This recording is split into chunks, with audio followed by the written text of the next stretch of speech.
Before a single grain of wheat could be taxed, it had to be grown. And before it could be grown, the land had to be reborn. The entire life of Egypt, from the pharaoh on his throne to the farmer in his field, was dictated by the rhythm of a single immense force, the Nile. Our story begins not with a man, but with the water. Every year, as the sun reached its zenith in the summer sky, the great river would begin to swell. Fed by the distant rains in the Ethiopian highlands, the Nile would slowly, inexorably rise above its banks. This was Akhet, the season of the inundation. For 3 months, the black land of Egypt would disappear beneath a vast, placid lake. The villages, built on higher ground, became islands in a silent brown sea. It was a time of waiting, a time of stillness. For a young boy named Amenemhat, the son of a farmer from a small village a day's walk south of Thebes, this was the season that defined his future. He would watch his father, Passa, mending his tools, his hands thick with calluses, his back already beginning to curve from a lifetime of stooping. During Akhet, there was no fieldwork, but a farmer's labor never truly ceased. Passa would repair the dikes, strengthen the canal walls, and speak in low, anxious tones with the other villagers, all of them looking towards the river. Their entire year, their very survival, depended on the height of this flood. At the heart of this anxiety was an instrument of profound simplicity and power, the nilometer. At key points along the river, great stone staircases or pillars were built, marked with cubits and palms, to measure the water's peak. Priests and scribes would watch the water creep up the marks, their observations sent by messenger to the capitals. A low Nile meant drought and famine. The tax quotas would be unmeetable, and starvation would stalk the land. A high Nile was just as dangerous, a destructive torrent that could wash away villages and dikes. But a perfect inundation, a flood of around 16 cubits at Memphis, was a promise from the gods. It meant the waters would recede, to leave behind a thick, fresh layer of the impossibly fertile black silt that gave Egypt its life. 1 year, when Amenemhat was 10, the Nile was perfect. He stood with his father on the edge of the receding waters, watching the local scribe arrive. The man's name was Pentu. He was not large or strong, yet he commanded an authority that made even the village headman bow his head slightly. Pentu was clean. His linen kilt was white, unstained by mud. His hands were soft, holding not a hoe, but a wooden pallet. He was accompanied by 2 rope stretchers, men who carried a long knotted cord. Pentu's job was to reassess the land. The floodwaters wiped away the old property boundaries every year, and it was the scribe's duty to redraw them according to the official registers. Amenem had watched, mesmerized, as the rope stretchers performed their function, their movements precise and practiced, calling out measurements while Pentu made swift, confident marks on a piece of broken pottery, an ostrakon. He wasn't just drawing lines, he was restoring order. He was enacting Mahat, the divine principle of order, truth and justice that held the universe together. That evening, Amenemhat asked his father, "Why does Pentu not work in the fields?" Passa looked at his own cracked hands and sighed. "Because, my son, Pentu works with his mind. His reed pen is a tool more powerful than any plough. He is a scribe. He walks in the shade while we bake in the sun. He is never beaten. He commands, and we obey. That is the way of the world." In that moment, a quiet but unshakable ambition was born in Amenemhat's heart. He did not dream of being a soldier, or a priest, or even a farmer with a larger plot of land. He dreamt of clean hands. He dreamt of the cool shade of a sycamore tree. He dreamt of holding a reed pen and making marks that had the weight of the pharaoh himself. He dreamt of the serene, predictable, and powerful life of a scribe. He wanted to be the one who measured the world, not the one who was measured. The path to becoming a scribe was not easy. It was a journey of immense dedication, requiring years of mind-numbing, repetitive, and often painful practice. It was an education designed to beat creativity out of a young man and replace it with precision, discipline, and an unwavering respect for tradition. For Amenemhat, whose father had managed to scrape together enough grain to pay for his initial tuition, it began at a place called the Purank, the House of Life, a temple school attached to a local sanctuary. He entered a world utterly alien to his life in the village. It was a world of silence, punctuated only by the scratch of reed on papyrus and the stern voice of the master scribe. His first lessons were in humility. He and the other boys were responsible for the menial tasks, grinding the pigments for ink, cleaning the writing palettes, and preparing the materials. The ink itself was a lesson in patience. Black ink, the staple of all bureaucratic work, was made from fine carbon soot, scraped from cooking vessels or lamps. This soot was mixed with a binder, usually a light gum from the acacia tree, and a little water. The resulting paste was then pressed into a small cake and left to dry in the sun. To use it, a scribe would dip his wet reed brush into the cake, just as a watercolorist might today. Red ink, used for headings, totals, and important passages, was made from finely ground ochre, a natural iron oxide pigment. Amenemhat spent his first months with his fingers permanently stained black and red, his world smelling of dust and acacia gum. His writing surface was not the precious and expensive papyrus, but ostraca shards of broken pottery or flakes of limestone, which were abundant and free. His first tool was not a fine pen, but a simple reed brush. His teacher, a stern old scribe named Mary, believed in the ancient methods. The hand must learn its own obedience before it can command the papyrus. He would drone, his voice as dry as the desert wind. The lessons began. First, the signs. Egyptian hieratic, the cursive script used for everyday writing, was a complex system of hundreds of phonetic, ideographic, and determinative signs. Amenemhat had to learn to form each one perfectly. Mary would write a line from a classic text, and the students would copy it again and again and again. Their ostraca would be filled with the same phrases, repeated until their hands cramped and their backs ached. The ear of a boy is on his back. He listens when he is beaten. He wrote this 100 times. Be a scribe. It saves you from labor. It protects you from all work. He wrote this 1,000 times, the words becoming a personal mantra. He spent years copying from the great texts of the scribal curriculum. He copied the tale of Sinuhe, a story of an Egyptian courtier's exile and return. He copied the maxims of Tahotep, a collection of wisdom literature filled with advice on proper conduct. But the text that truly resonated with him, the one Marir made them copy until they could recite it from memory, was the Satire of the Trades. It was a piece of propaganda, a text designed to reinforce the superiority of the scribal profession by describing the misery of all others. He wrote of the blacksmith, whose fingers are like the crocodiles, who stinks more than fish roe. He wrote of the barber, who toils until dusk, and the potter, who is smeared with soil, like one whose folk have died. He wrote of his own father's profession, the farmer. His voice is louder than the ravens. His fingers are swollen. He is weary. With every stroke of his brush, Amenemhat felt a growing sense of relief and superiority. He had escaped. He was on the right path. The physical discipline was as rigorous as the mental. The boys sat cross-legged on the floor, a wooden board across their lap as a desk, a roll of practice papyrus held in their left hand, the pen in their right. They had to maintain this posture for hours, their backs straight, their focus absolute. Any lapse in concentration, any sloppily formed character, was met with a sharp rap across the knuckles from the master's rod, or worse, a full beating. Slowly, painstakingly, Amenemhat's clumsy brushstrokes transformed into the swift, elegant, and economical lines of a true scribe. He mastered the standard formulas for letters, the correct honorifics for addressing a superior, and the complex vocabulary of law and administration. Most importantly, he learned mathematics. He learned to calculate the area of a triangular field, to compute the volume of a cylindrical grain silo, and to work with the complex fractions that were the bedrock of Egyptian accounting. He learned to calculate interest, to project yields, and to divide rations among a work crew. This was the true language of power. It was the language of the state. After nearly a decade of this relentless drilling, the day came when Marir declared him ready. He was no longer a student, but a junior scribe. He was given his first official palette, a long, thin piece of wood with 2 wells for his red and black ink cakes, and a slot to hold his reed pens. It was the proudest moment of his life. He had traded the farmer's hoe for the scribe's palette. He had exchanged a life of sweat and uncertainty for a life of ink and order. He was ready to begin the real work, the quiet, methodical business of counting the wealth of Egypt.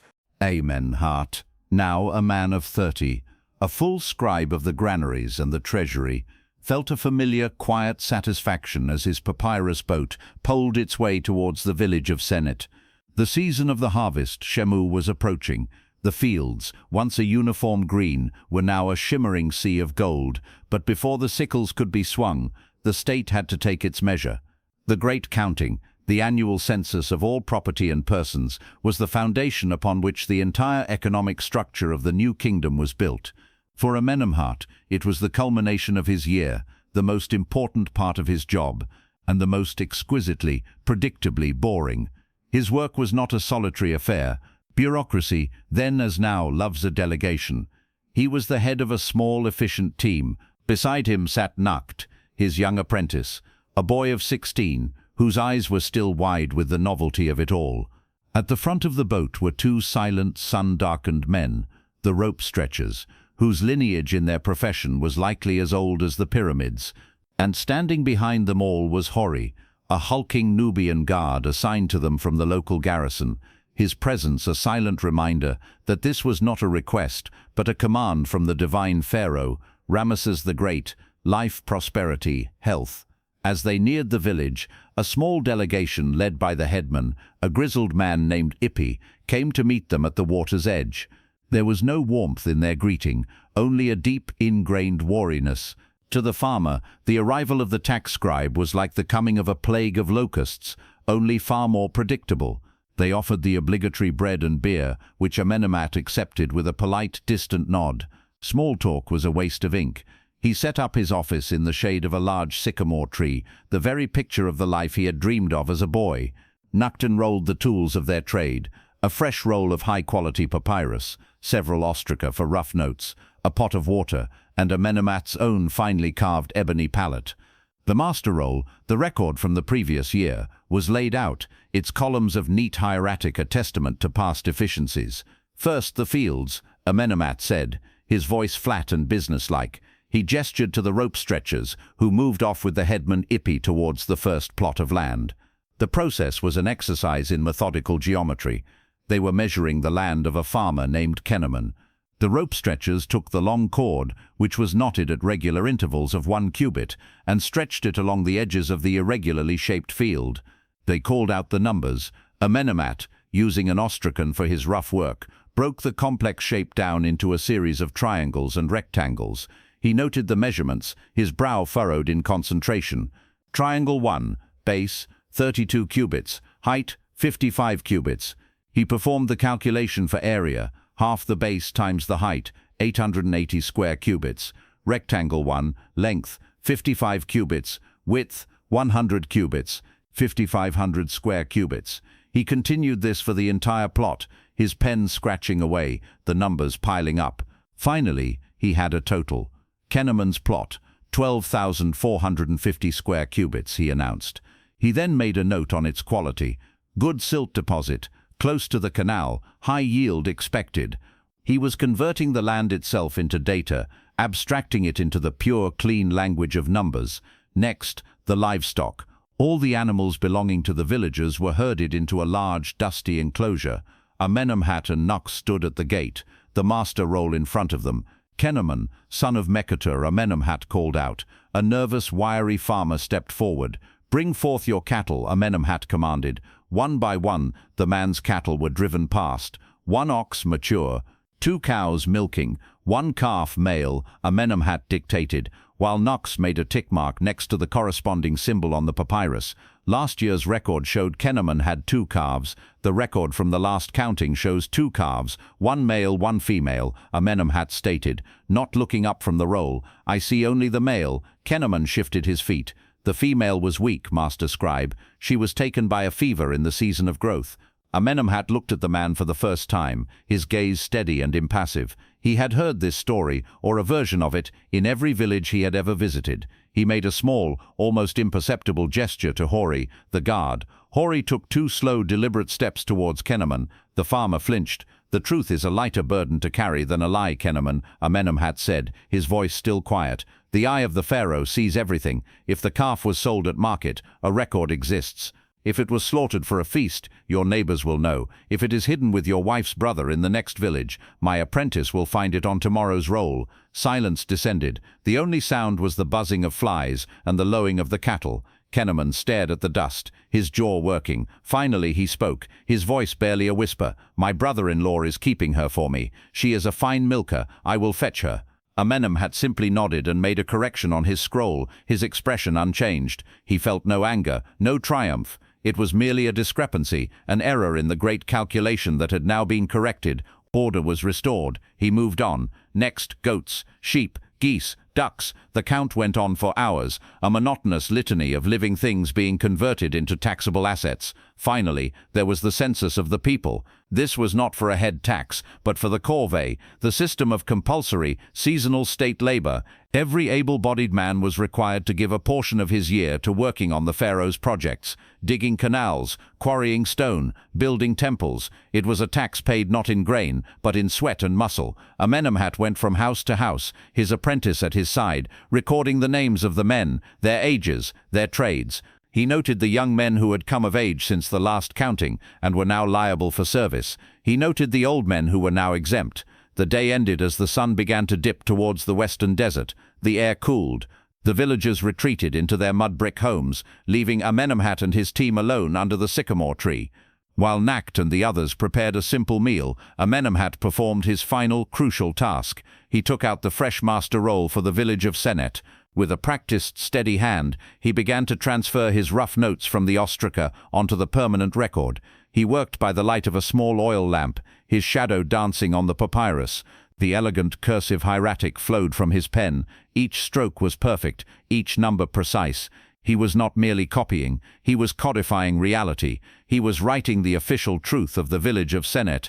This scroll, filled with its columns of mundane data, so many cubits of land, so many heads of cattle, so many men for the corvée, was a document of immense power.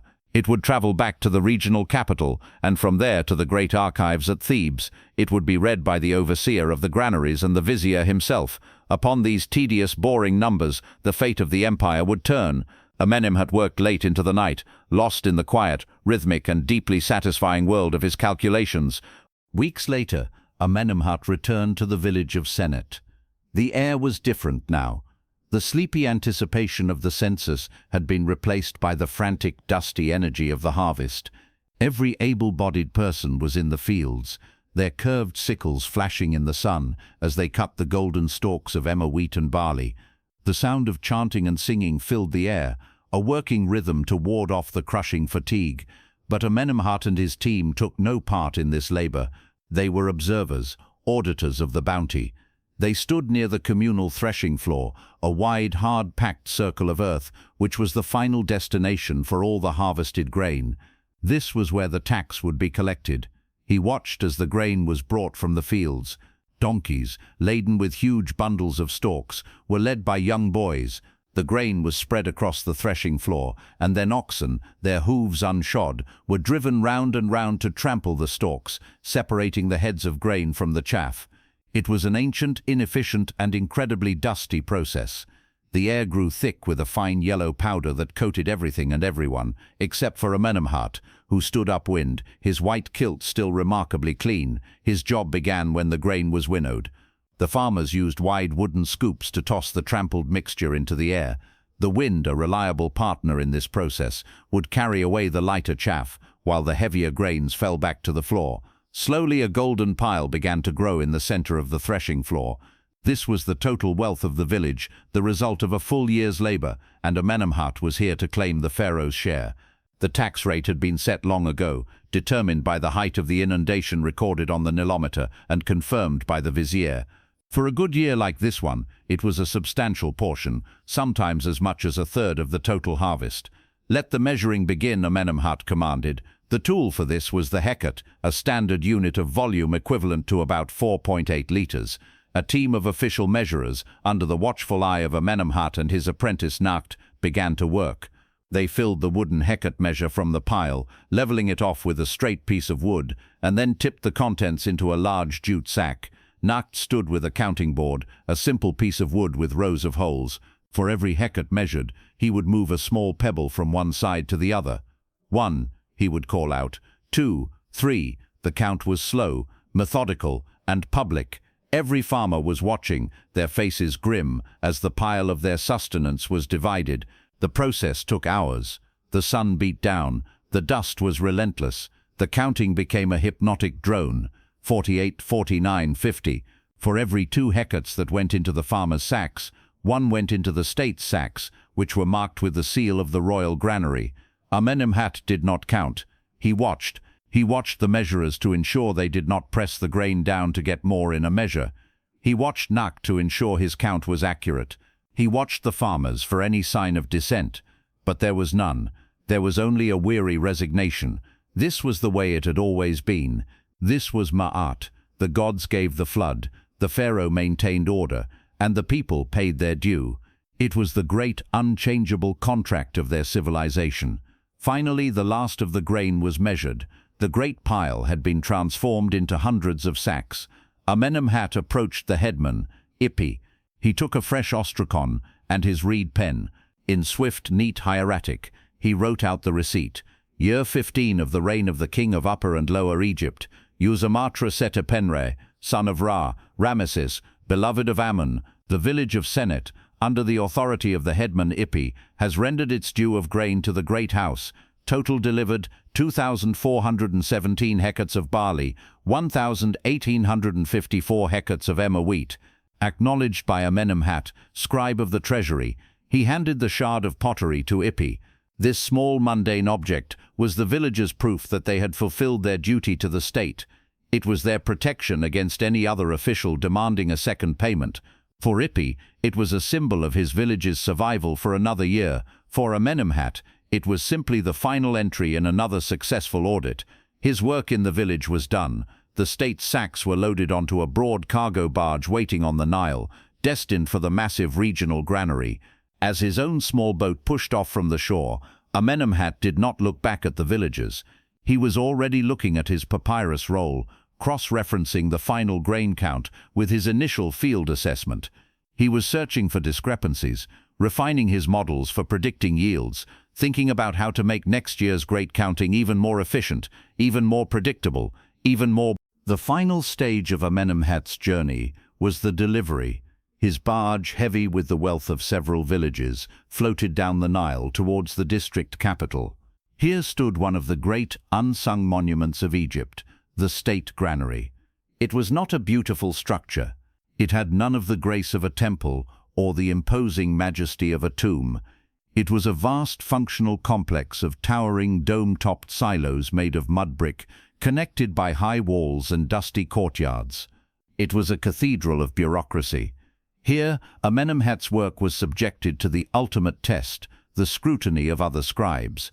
He presented his meticulously kept papyrus rolls to the overseer of the granaries, a senior scribe whose face seemed permanently etched with an expression of mild disapproval. Another long, tedious process began. The sacks from his barge were unloaded and weighed as a cross-check against the volume measurements. A sample from each village was inspected for quality, for moisture, for pests, for debris. All of this was recorded. Then Amenemhat's scrolls were audited, scribe by scribe, number by number. His calculations were checked and rechecked, his census data, his field measurements, his final grain counts. Any error, any inconsistency would bring shame upon his name and could halt his career progression. Amenemhat felt no anxiety. He was confident in his work. He had learned his lessons well. His numbers were clean, his logic sound, his hand steady. After a full day of this bureaucratic ordeal, the overseer finally stamped his master scroll with the seal of the granary. It was the final sign-off. The tax had been successfully collected, delivered and accounted for. The grain disappeared into the dark, cavernous silos, becoming part of the Pharaoh's strategic reserve, food for the army, wages for the temple builders, a buffer against famine. Amenemhat's work was complete. Amen had lived a long life. He rose through the ranks, eventually becoming a senior administrator in Thebes, teaching the next generation of scribes the importance of precision. He never fought in a battle. He never discovered a lost treasure. He never had a single adventure that would be worthy of a storyteller's epic. His reward was not glory, but comfort. The state granted him a pension upon his retirement, this small plot of land and a guaranteed ration of bread and beer for the rest of his days. He had achieved the dream of that young boy watching the scribe by the riverside. He had lived his entire life in the shade. Sometimes, as he sat watching the Nile swell and recede, he would think about his legacy. He had not built a tomb to last for millions of years, but his work, and the work of thousands of scribes like him, was the invisible mortar holding those very tombs together. His neat columns of numbers had fed the men who carved the temples. His boring census records had organized the labor that built the cities. His tireless, repetitive, and utterly mundane dedication to order was the silent beating heart of the most magnificent civilization the world had ever known. The pharaohs had their golden masks, the generals had their victory stelae, the high priests had their sacred rites. But the scribe of the treasury had his papyrus roll, and in the quiet, ordered world of ancient Egypt, it is difficult to say which was the more powerful,